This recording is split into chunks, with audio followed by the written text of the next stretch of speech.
Taking things personally is a habit so many of us literally learn over time.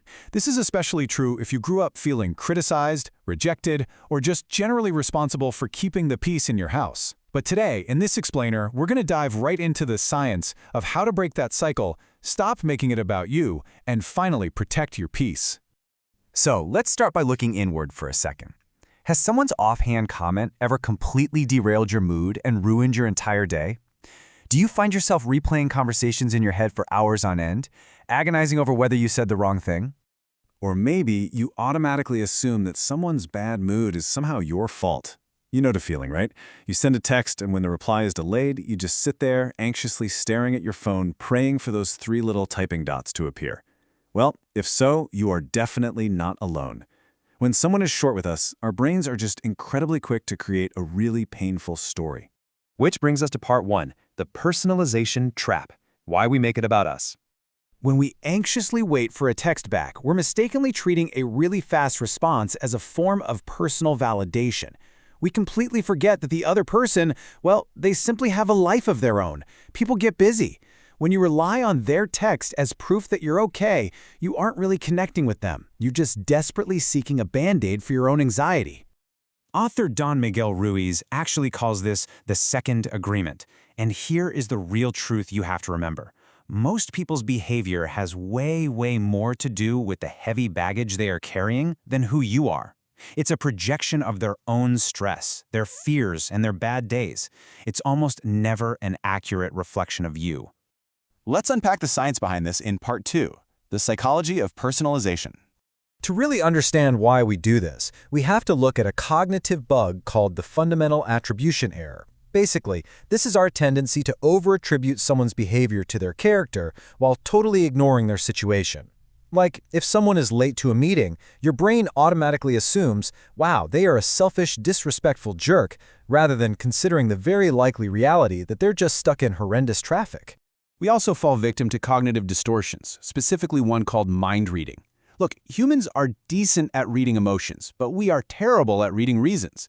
You might correctly guess a coworker is distracted, but you'll wrongly assume it's because they think your presentation is dumb. In reality, they just had a massive fight with their spouse that morning. Go ahead and read the emotion, but please don't assume you know the cause.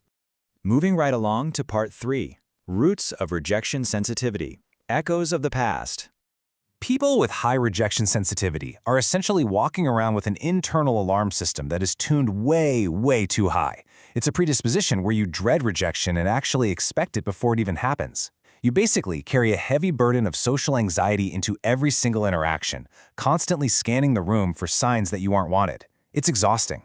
So where does this come from? Well, fascinating research on Indian adults shows a really strong link between childhood emotional neglect and high rejection sensitivity later in life. Failing to have early life emotional needs met actually wires a developing brain to constantly scan for interpersonal threats. And this often creates anxious attachment patterns, where a person automatically projects their past traumas right onto their current relationships.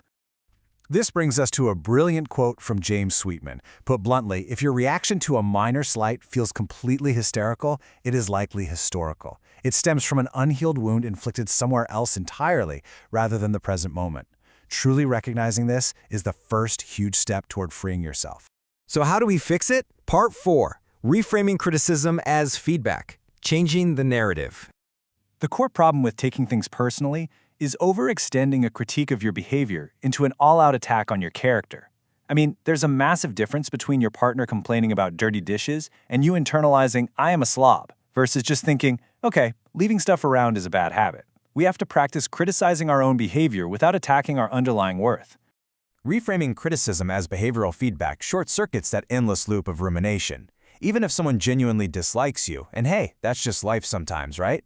Treating their words simply as behavioral data absolutely stops the unhelpful worry.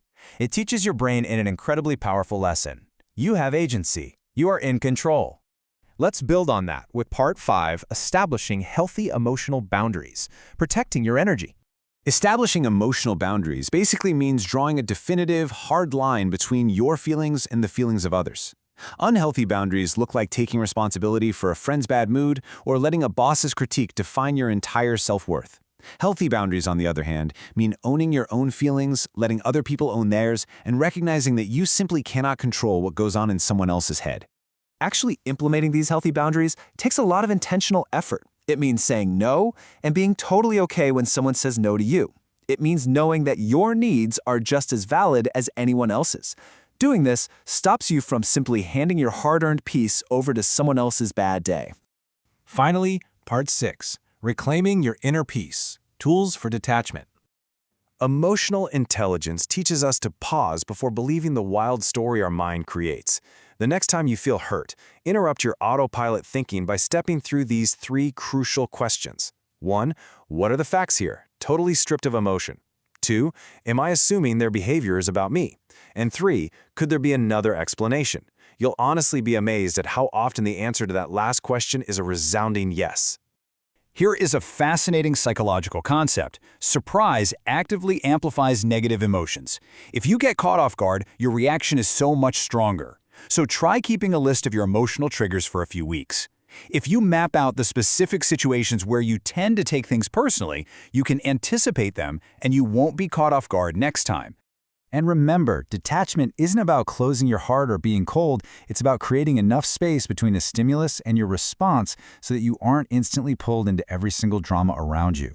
Validate your own emotions, absolutely, but also use humor to break the tension. Don't take yourself too seriously, and know that sometimes the absolute healthiest response is to simply turn around and walk away.